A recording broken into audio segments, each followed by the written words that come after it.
This presentation, it consists of two different parts. So this is lecture 2 on communicating identity. Both parts 1 and 2 will focus on various aspects of your identity, how it develops, and how we communicate it.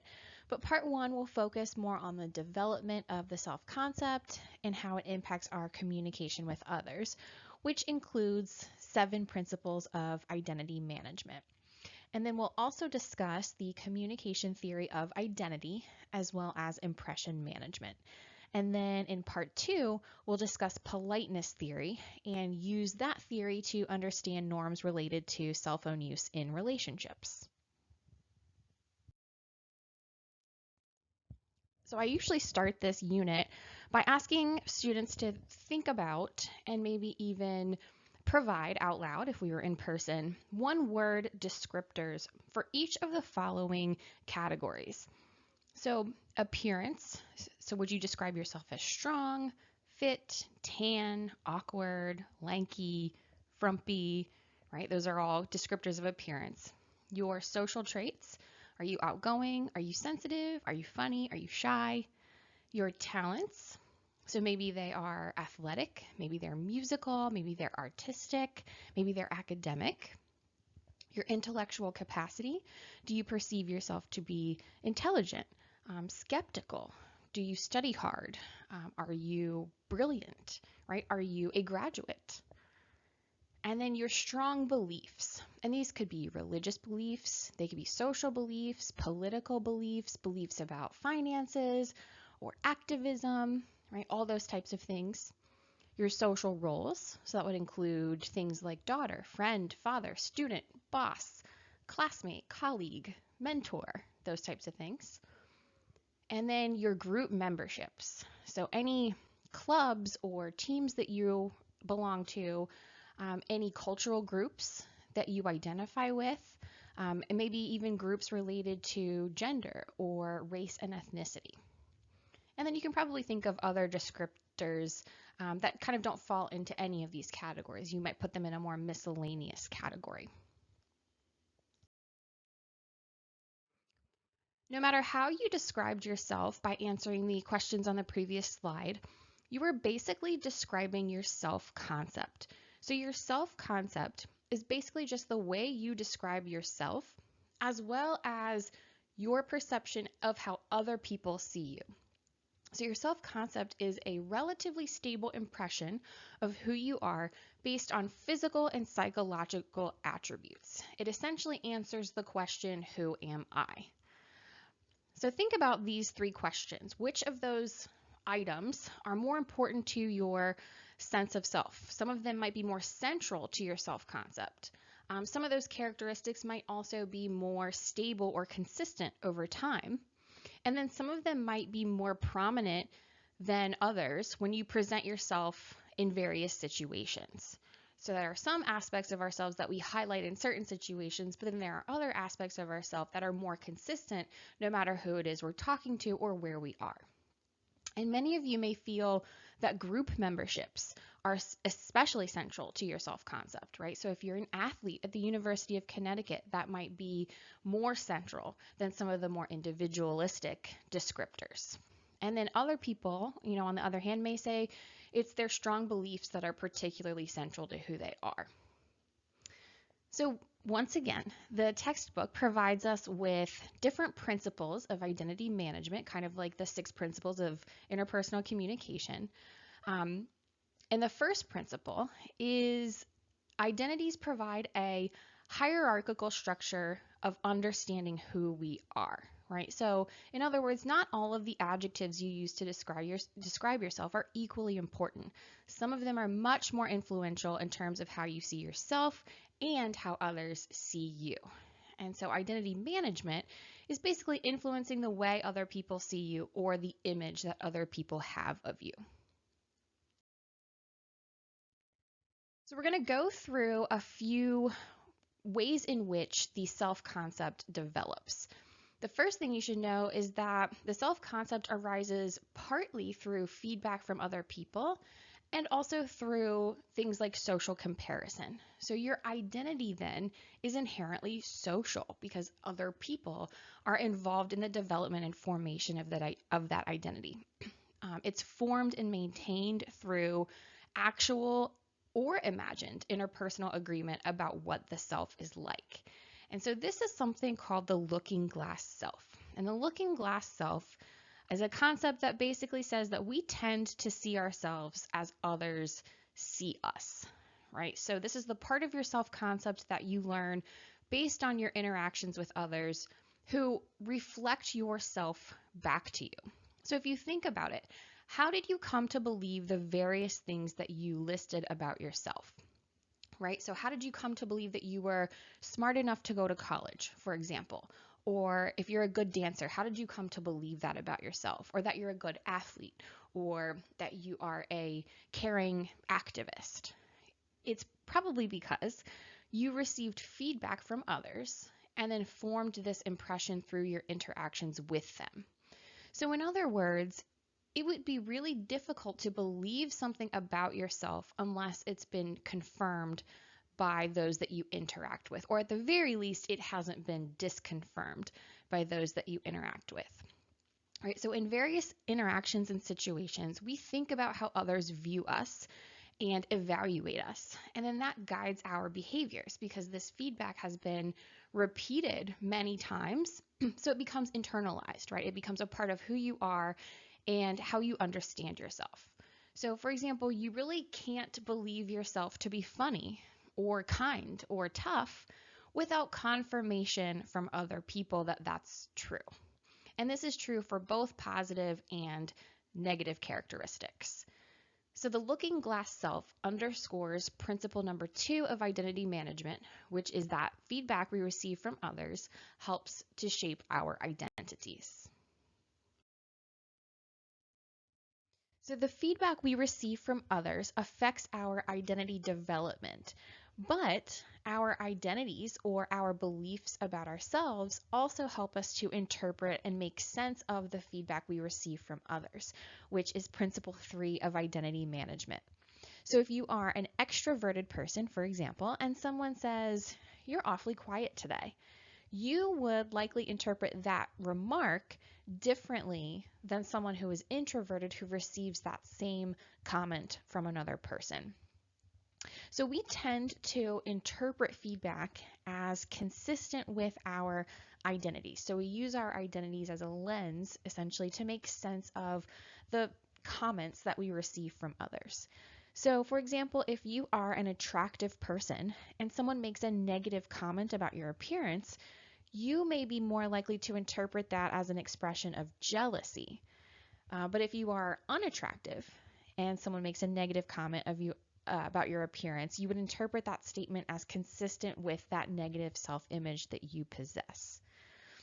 We also tend to remember information consistent with identity and discount or more easily dismiss information that is inconsistent with our beliefs about who we are. And this is especially true for the most central aspects of your identity.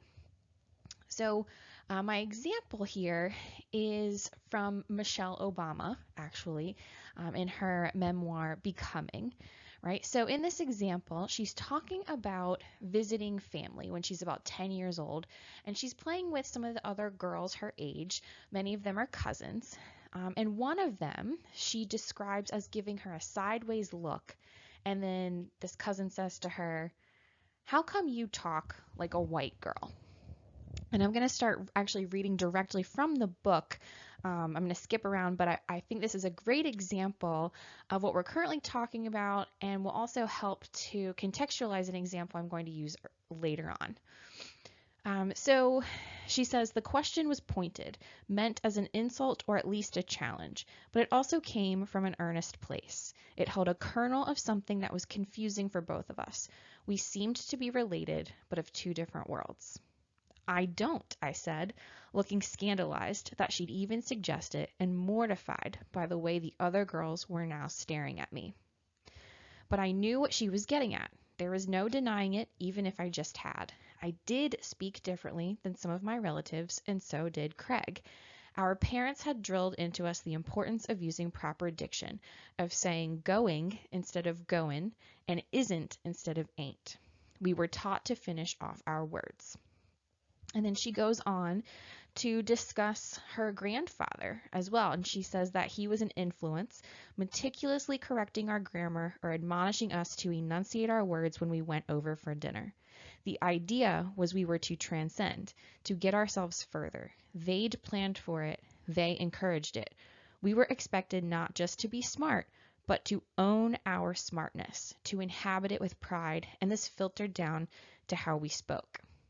Yet it was also problematic. Speaking a certain way, the white way, as some would have it, was perceived as a betrayal, as being uppity or somehow denying our culture. So what you're hearing in this example is her struggling with different aspects of her identity, right? So she understood what her cousin was commenting on, and she actually respected it, right? So basically the underlying message is, you look like us, but you don't sound like us. Why are you different? Can we trust you? But at the same time, she was behaving in the way that had been reinforced by her parents and her brother and her grandfather. And she was encouraged by these people to take pride in and to show off that specific aspect of her academic self-concept. But it conflicted in this space with aspects of her cultural identity. So later on in this lecture, we are going to talk about the communication theory of identity and something called identity gaps, which I think is what Michelle Obama is describing in this situation. So keep this in mind because we'll return to this here in just a little bit. Okay, so I am going to go a little bit out of order here compared to the textbook. Principle 5 of identity management says that our identities and those presented by others influence our evaluations of ourselves. So we're still talking about identity development here. Social comparison, as I mentioned before, is another process of self-evaluation, and it aids in the development of the self-concept. So social comparison is basically the process of noticing how you compare to other individuals with whom you interact, right? So for example, how do we know if our opinions are correct, or how do we know if we're good at something? How do we know if we are doing or saying or believing the quote unquote right thing or the correct thing?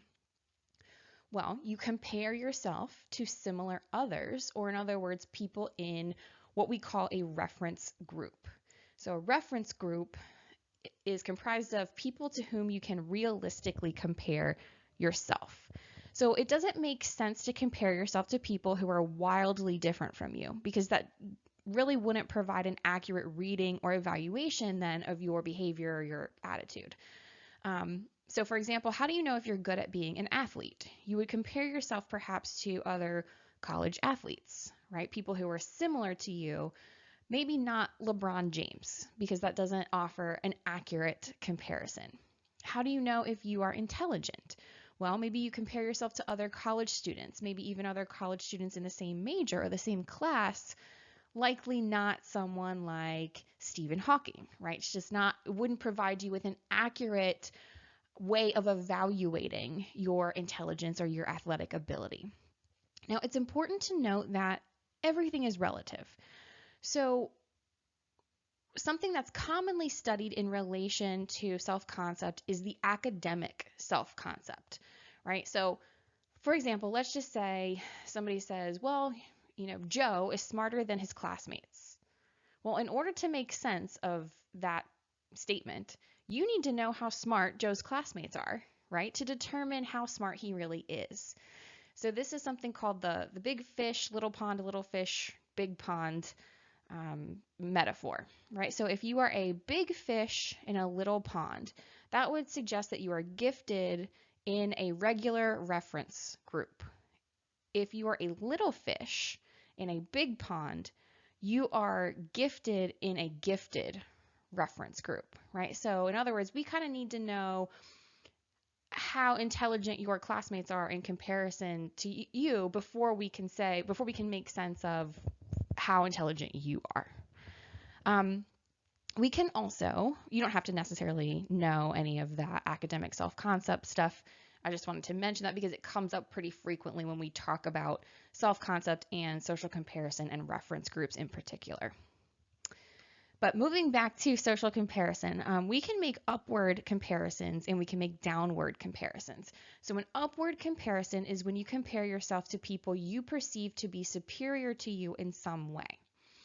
So the disadvantage of this is that it can lower your self-esteem, but it doesn't always have that impact, right? It can actually lead to self-enhancement or even self-improvement, because if you look at these people you perceive to be superior to you in some way, you can maybe perceive them as inspiration or motivation to do better. And so that's not necessarily a bad thing. We can also make downward comparisons. So this is where you compare yourself to people you perceive to be worse off than you in some way or inferior to you in some way. And this is something that you might do to improve your self-regard, to improve your self-esteem. And I will probably say this again at some point pretty soon, but I have often wondered if this is why we enjoy watching reality television shows, right? Because oftentimes the situation and the people presented, even if they are wealthy, the social dynamics and their relationships and various other aspects of their lives are really just not all that inspirational, right? It's not something, they're not people that you often can identify with or even want to be like, but rather you watch because it's entertainment and maybe it makes you feel better about yourself. So that's a potential research question that we could explore further. From social comparison, then, you actually derive aspects of your self-esteem. So self-esteem is how negatively or positively you feel about yourself and the characteristics that you possess. So if you have high self-esteem, you perceive yourself as possessing valuable personal characteristics. And if you have low self-esteem, the opposite is true. And your self-esteem then influences your communication with others, right? So you view your traits in a positive or negative light.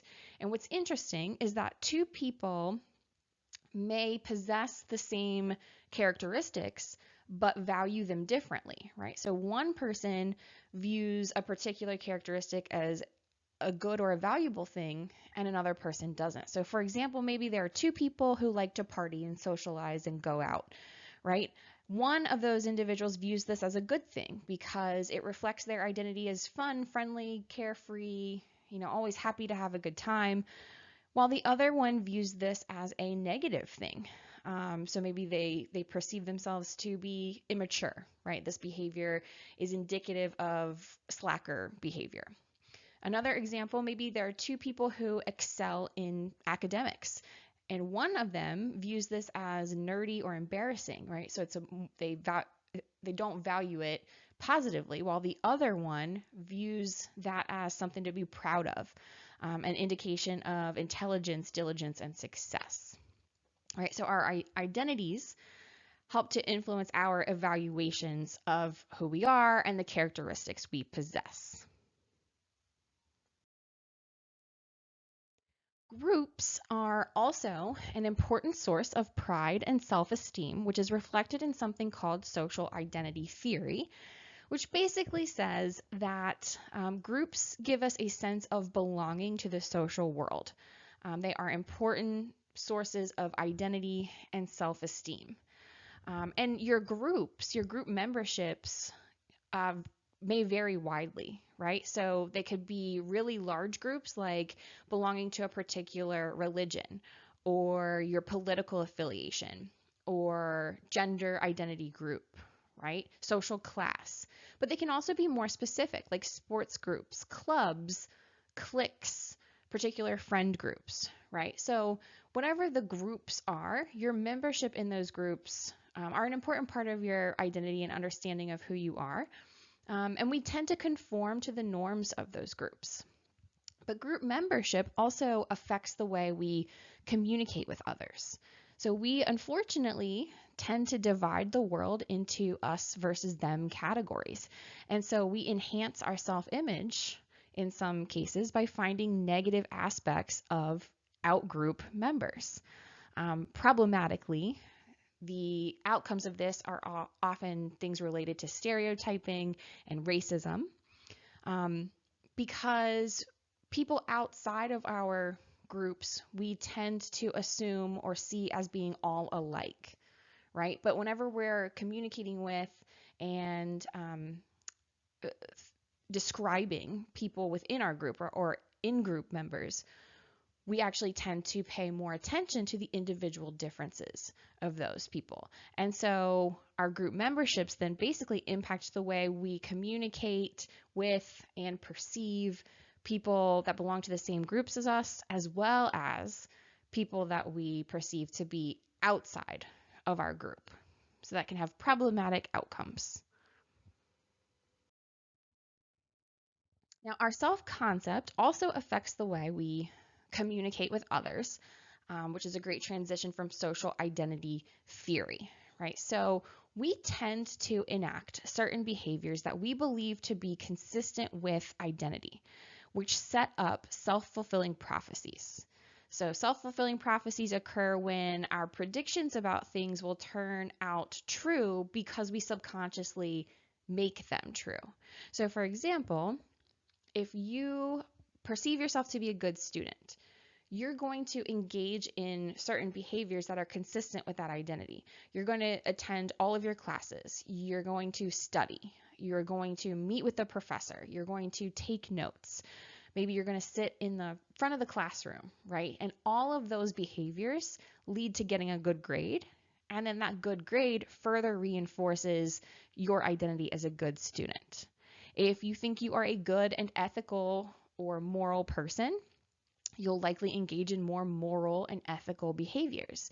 If you don't think you're a good person, maybe you're more likely to act in ways that are consistent with that identity, right? Which is a duality that I think we see a lot in the media. So using these examples, you can see how self-fulfilling prophecies are also connected to self-esteem, which is reflected in the image on the left, right? So it's hard to pinpoint where this particular cycle starts, but we'll start at the top. So in the positive cycle, if you have high self-esteem, you are more likely to think positive thoughts about yourself, right? So I can do it. I can get a good grade on this exam. And those positive thoughts then encourage desirable behavior, like going to class and studying and taking good notes and those types of things.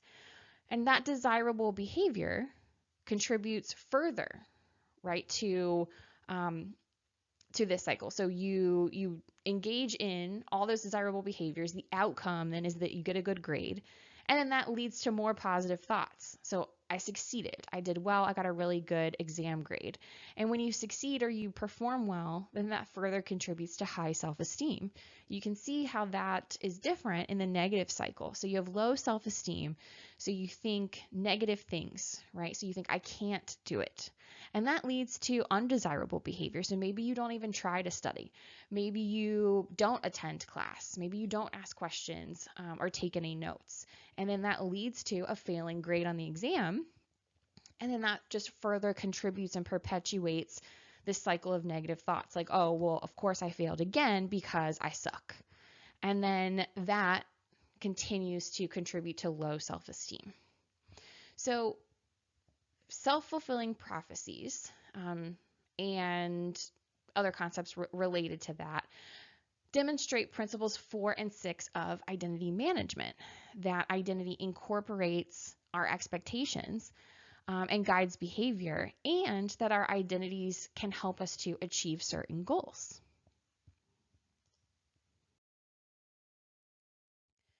Your identity also influences your social relationships. In other words, the relationships that you choose to pursue, create, and maintain.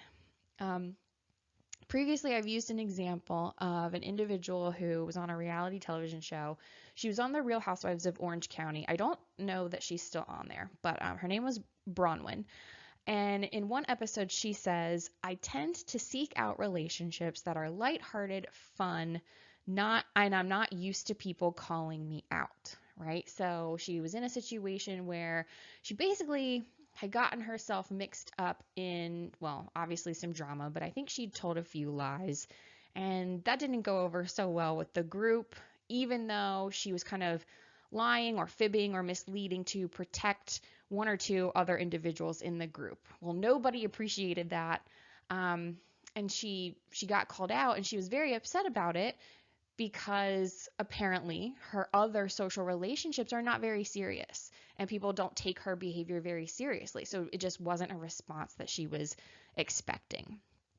So, Principle 7 of identity management says that our identity influences what social relationships we choose to pursue, create, and maintain, and the ways in which we go about that.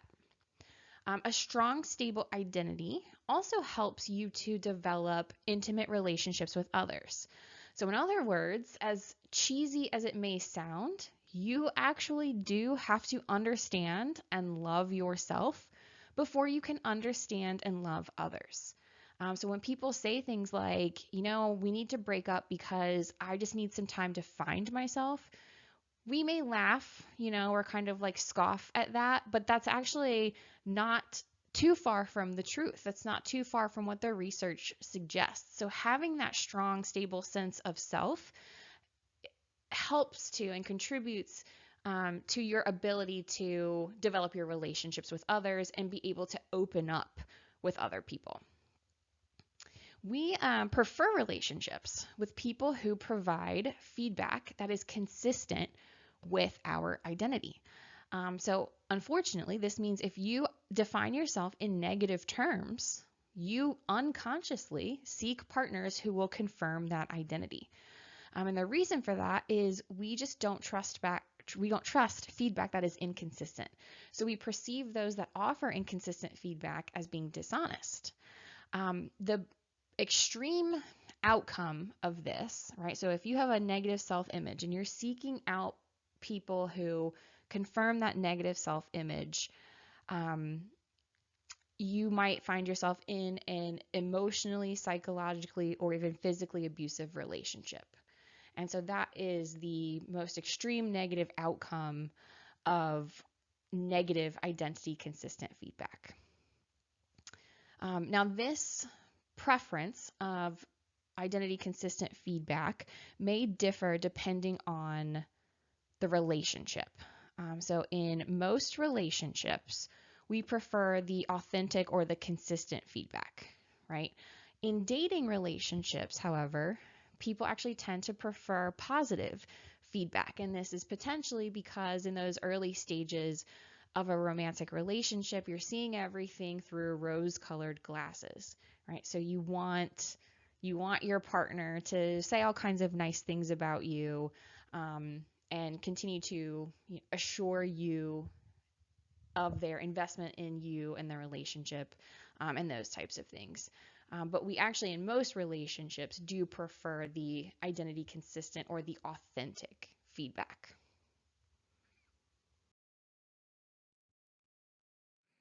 So, to summarize, identity defines who we are by specifying the characteristics that define us and then placing us on a comparative continuum with others.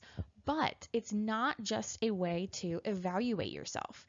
It's also how you perceive and understand yourself as a person and how you understand yourself in relation to others and the larger societal or cultural context in which you exist. So, identity is inherently social, communicative, and relational. It's intermingled with all the verbal and nonverbal messages you send about yourself and also how people respond to those messages. So, identity is experienced in multiple ways. We have identities that emerge, different parts of our identities emerge in various contexts.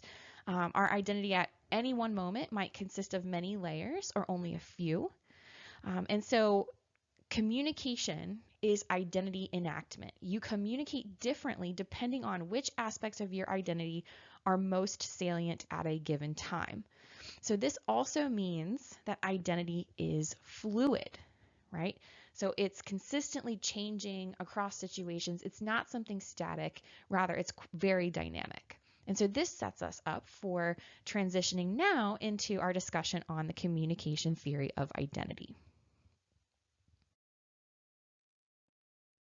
So the communication theory of identity, or CTI, as I will abbreviate it, argues that we have multiple interdependent layers of identity that create a holistic or a complete sense of self. And communication is not separate from your identity. It's not a precursor to your identity, and it's not an outcome of your identity. Communication actually affects and comprises your identity. So your sense of self then emerges and is defined and continually redefined through social behavior or communication. You use communication to present yourself in particular ways, and others use your communication to form impressions of you. Right? So we talked about self-presentation goals in lecture 1 and the idea that we want to advance a certain image of ourselves depending on the context. So what this particular theory argues then is that you cannot separate yourself from your communication.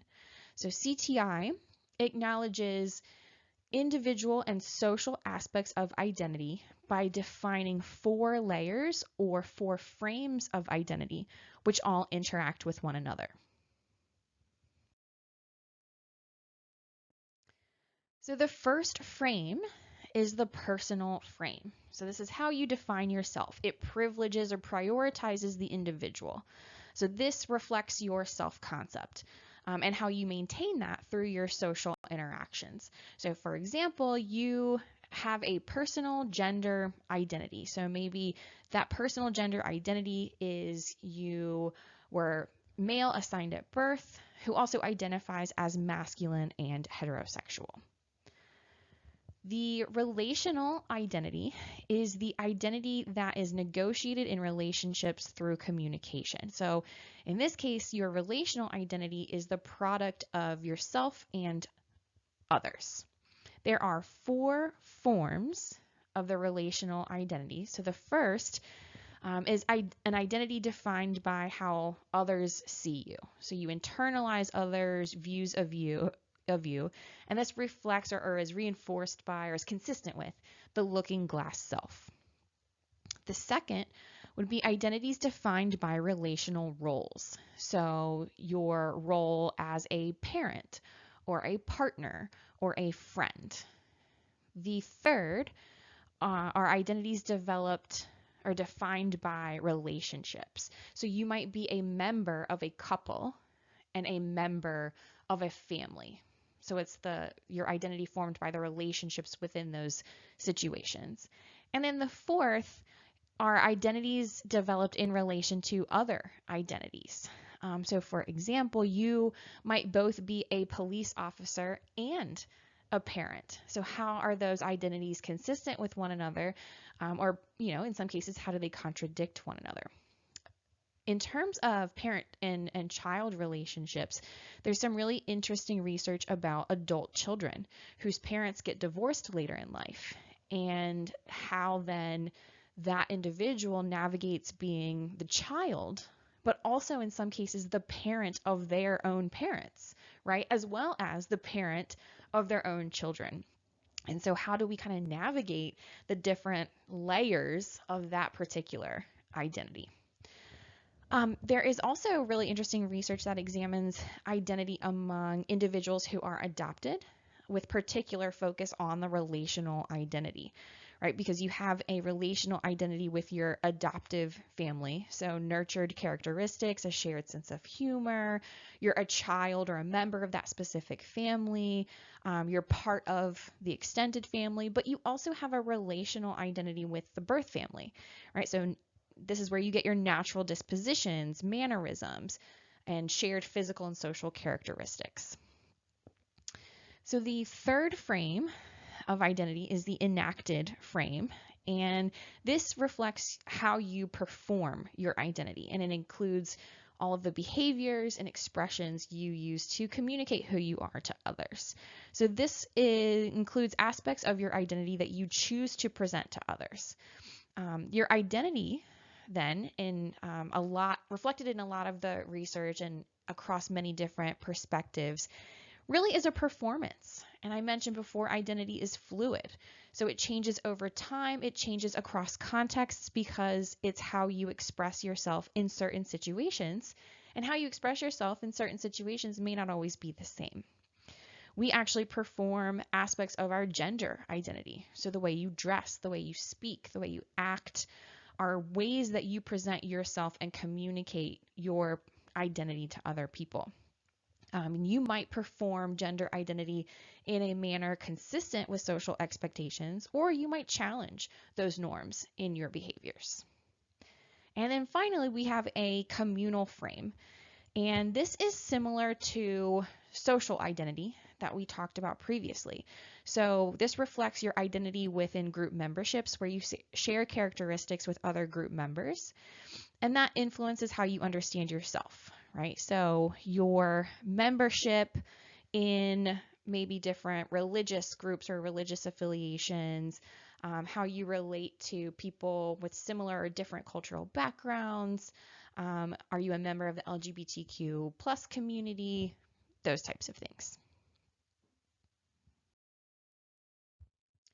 Now, according to the communication theory of identity, these 4 frames of identity work interdependently. They are not separate from one another. So this means your personal identity interacts with your enacted identity, your relational identity, and your communal identity in various contexts. So it's really more useful to examine multiple frames rather than one at a time, according to this theory. So for example, you can't really examine or even fully understand your gender identity, which would be your personal gender identity, without also considering how society defines gender roles, which is a communal aspect, or how others view a person as a man or a woman, which would reflect that relational frame. The frames of identity are not always consistent with one another, and this can result in something we call identity gaps. So identity gaps are basically just discrepancies between the frames. So they occur when 2 or more relationships or groups or aspects of your personal identity present a conflict for defining yourself. And identity gaps are inherent to social interaction because the way we present or enact an identity in one context might be different than in other contexts.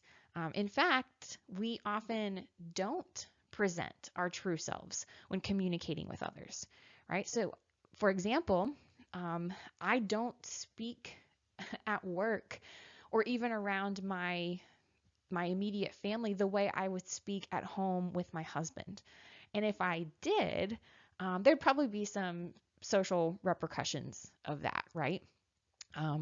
Because of perhaps my profanity use, which I'm not saying is over the top or anything, but it's certainly not absent from the way I talk when it's just me and my husband at home. And there are times too when others may see us differently than when we see ourselves, which would be a reflection of a personal relational identity gap. Large identity gaps can actually lead to feelings of being misunderstood, as well as increased stress in certain situations. There has been, again, some interesting research about people who have been adopted and the identity gaps that they sometimes experience because they often describe feeling somewhat, but not fully connected to both families, which would be an identity gap actually between 2 relational frames. Right? So they view their relationship with the birth family different than the way the birth family views it. So they may have questions related to kind of like who raised you versus who birthed you, or the importance or the lack of importance of a genetic connection. Which one of those do you prioritize? Some other examples of identity gaps here. There is some research about the personal and enacted identity gaps experienced by transgender individuals who some may identify as transgender, and some may identify as men, some may identify as women, some may identify as fluid, right? But many, or some, I guess, I don't want to say many, but some transgender individuals perform or enact a masculine or feminine gender identity in public to be accepted by others. And this is called passing, right? So passing as men or as women, or the gender that they most closely identify with. So their performance may be, but isn't necessarily, consistent with their personal identity. Personal relational identity gaps. So I've talked already a little bit about the experiences of adopted children, and how you kind of identify yourself as part of one family or the other, or kind of aspects of both, or even feeling different, like you don't totally fit in with your adopted family. And then the personal, relational, communal identity gap. So you can sometimes have identity gaps across more than two frames of identity, right? So for example, let's say part of your personal identity and your belief system involves being a follower of a particular religion, but your romantic partner does not share that belief, and that creates tension. So maybe that religion or your religious differences maybe even specify that you should only marry people who share those beliefs, right? And so that can create issues with how you view yourself, how you view the other person, the relationship, and then also how you communicate with one another and with others. I mentioned I'd come back to Michelle Obama, so here we are. So remember the example I gave of her cousin asking her why she talks like a white girl, and how that created some tension because she had been raised to communicate in a particular way by her parents and her grandparents, but that oftentimes conflicted with the way others in her family and in her community communicated. So I think what she was actually describing was a gap between all four frames of identity. So personally, she viewed herself as intelligent. She describes doing really well in school. She describes striving for perfection, even in attendance. She wanted to have perfect attendance all throughout, grade school, middle school, and so on. And she kind of consistently throughout the book talks about wanting to be great. Her immediate family members reinforced that and helped shape that identity by encouraging her academically and correcting her grammar and sending her and her brother to the dictionary or to the encyclopedia to look things up when they didn't know things or when they had a question. But communally, she was often perceived to be and felt different compared to other people in her community. And she discusses throughout the book her experiences directly and indirectly with racism and sexism when she didn't conform to the norms of a happy wife and mother on the campaign trail leading up to the 2008 election, and the stereotypes the media used to describe her. Angry black woman comes up more than a few times. And all of this impacted her enacted identity. And she had to eventually start making choices about the way she presented herself in various situations from childhood to adulthood, and in particular on the campaign trail. So at many points in the book, she describes the way various interactions made her feel, which was usually not great, and how in some cases that led to adjustments in her communication. So she never once uses the term identity gaps, but I do think that that's actually the situation that she is describing. And perhaps some of you can kind of empathize with that situation. Some other examples from the media. I watched one season of This Is Us, but if you have watched any of this show at all, you know that one of the main characters, Randall, as a baby, his father leaves him at a fire station and he's dropped off at the hospital. He's raised by a family, a different family from birth. His parents were supposed to have triplets, but one of them actually died during childbirth. So he becomes part of this set of triplets, but it's obviously not a biological relationship. And so as an adult, long after his adoptive father's death, he seeks out and finds his own biological father. And he struggles with how to treat him and what to call him, and how to incorporate him into his own family. And then he finds out that his biological father is not well. But, he's also the person who abandoned him at birth. And then finds himself comparing his birth father to, his biological father to the man who raised him and loved him and was always there for him. And kind of, so there's always this underlying question of what makes someone, a father, and what makes someone a son. And then, of course, to make matters more complicated, Randall is black and his adoptive family and twin siblings are white. So as he grows and matures, he experiences an additional identity gap, one associated with his communal identity. And then you may or may not be familiar with the Hulu series Ramy, which is a kind of pseudo-autobiographical depiction of comedian Ramy Youssef's life. So the focus is on Ramy, who is Muslim, living with his parents and his sister in New Jersey. So he grows up in the United States, but he struggles with kind of trying to figure out his identity as he understands it. There are a lot of issues that come up related to morality, for example, but also in relation to the women he dates, to his friends, his family. And there's a lot of discussion on the show about how each character kind of navigates being Egyptian and Muslim, but also American. And the comedy in the show often occurs when Ramy is trying to be a better Muslim while his parents and friends have become Americanized to the point that they actually struggle with his soul searching. It's a great show. Fantastic show. And Ramy is, of course, the main character, but there's at least one episode that really poignantly depicts the day-to-day of each of his family members, which allows you as the viewer to understand all of them better. So I would encourage you to check that out if you have not done so. All right, so to summarize the communication theory of identity, this theory argues that identity is multifaceted, comprised of multiple frames or multiple layers that interact with one another in many ways, some of which are complementary and some of which are contradictory. And identity is also performed.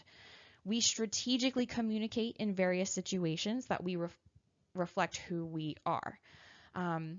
Others will also make assumptions about the kind of person you are based on how you express yourself. So this is reflected in self-presentation and impression management. Communication is identity, and identity is communication according to this theory. So you cannot separate yourself from your communication. And identity gaps can both impact as well as result from your communication and your communication effectiveness and satisfaction. So you might actually end up hiding aspects of yourself to manage impressions or to follow perceived interactional rules. So these gaps result from dissatisfying interactions with others or identity inconsistent communication. And some researchers have actually argued that examining identity gaps could lead to better understanding of various aspects of the identity, right? Their connection, the identity's connection to communication, and then ultimately to a higher communication satisfaction.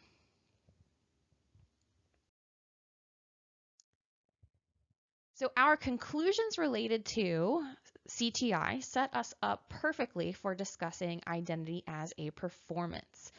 There is a lot of research and there are a lot of different perspectives that basically argue that all aspects of your identity are performative to some extent, because the way you express yourself to others is how you perform identity for certain people or certain audiences. This is called impression management or self-presentation. So it just reflects the fact that we highlight certain aspects of ourselves for different audiences. So you're kind of managing or regulating your behavior to portray a particular image of yourself. And this is something that everyone engages in. The extent to which you manage impressions might depend on the person that you're interacting with or the context in which you're interacting, though. So we tend to present more authentic versions of ourselves to those who are closest to us, so the people that we're in close relationships with. And we engage in more deliberate management with people who don't know us as well. And some aspects of our impression management are habitual. So things like saying please and thank you, smiling when someone smiles at you, right? Those are things that you kind of automatically do because you want to be perceived as a polite, um, friendly person, right? Respectful person. But some aspects of impression management and self-presentation are actually quite deliberate, right? So dressing a certain way, sitting a certain way. So are you going to sit with an open body orientation? Are you going to lean forward? You're going to make eye contact to show that you are listening, that you're engaged and interested in the conversation. Or even things like using a more polished vocabulary during a job interview. All the things you do to prepare for a first date would fall under skillful and deliberate self-presentation, or even just meeting someone for the first time. So a performance is successful to the extent that it advances the image that you as the performer desire to advance for a particular audience. So this is all underscored by the dramaturgical perspective, which uses the metaphor of theater to describe everyday interactions, right? All the world's a stage. So this underscores the intentional nature of self-presentation. We enact performances geared for certain audiences with the purpose of advancing a specific image of who we are. So front stage behaviors are when we are in character. This is where our performances are enacted. This is where behaviors are observed by others, right? So this is where you actually engage in impression management and it becomes particularly important. A researcher came along after Goffman, who was the original researcher here, or the original theorist, and compared front stage behaviors to the public presentation of who you are. So you can use either of these terms to discuss kind of what we're talking about here. Backstage behaviors, or the private self, is where you let your guard down. This is where you don't have to think about staying in character, right? So you can reasonably expect that no audience member will intrude on your backstage performance. So this includes materials you use and the behaviors you engage in behind the scenes that actually allow you to manage your impression when you enter the front stage, right? So all of the things related to hygiene and primping and kind of the way you physically present yourself when you go out in public and enter certain interactional contexts. So the backstage, or the private self, reflects authentic, unrehearsed versions of ourselves. But in close relationships, backstage behaviors tend to move to the front stage because we feel more comfortable with those individuals. We feel like we can be our true selves with certain people. So how does social media impact impression management? Right? Well, social media is also a place to communicate your identity and to manage others' impressions of you, right? So you can use social media to look funny, to look cool, smart, popular, active, so on and so forth, regardless of whether or not you actually are. Some have argued that social media in particular has moved what would traditionally be backstage behaviors to the front stage, which is reflected in maybe some things you include in your photos or the information you choose to include on your various social media profiles, different updates or posts or comments or shares, right? All of those types of things communicate something about you. Now remember, back in lecture 1, part 2, we were talking about how you cannot not communicate in face-to-face contexts. But I would argue, and I think most of you would agree, that you can certainly make that same argument in online contexts as well, because the way people present themselves allows you to make predictions about them. So these are just examples I found from Googling Tinder profiles. And you could probably look at these photos without reading any of the text underneath them, you form an impression of these individuals and who they are and whether or not you might like to date them or interact with them or whatever. And your predictions, your inferences may not be entirely correct, but they do certainly reduce your uncertainty because you then decide to swipe left or to swipe right, right? Indicating your interest or your lack of interest. Additionally, social networking sites and the posting norms associated with social media encourage disclosure of personal, often private or traditionally private information. So engaging in communication on social media is an enactment or a performance of your identity. Many social media sites are linked to a person's actual name, right? They're not anonymous. However, people do create fake Instagram accounts. This is something that was brought to my attention several years ago by students, and I assume that people still create these, though I haven't heard much chatter about them in recent years. So maybe this is relevant, maybe it's not totally relevant anymore. But your Finsta accounts are where you present your more authentic self, right? So you're less worried about impression management because you only accept close others as followers on those accounts, right? So this discussion here, I think, helps to eventually transition from communicating identity and managing impressions to discussing disclosure versus privacy. And later on, we can kind of come back to what we're talking about here when we talk about uncertainty and uncertainty management, how we manage and navigate uncertain situations, right? So generally speaking, we should of course consider the way technology has impacted our interactions with others and how that's changed since we first started researching and studying interpersonal communication and close relationships. So that concludes part 1 of lecture 2. So part 3, again, will focus on politeness theory, which is a new theory related to identity management. And we will specifically focus on how we can use politeness theory to understand cell phone communication in close relationships.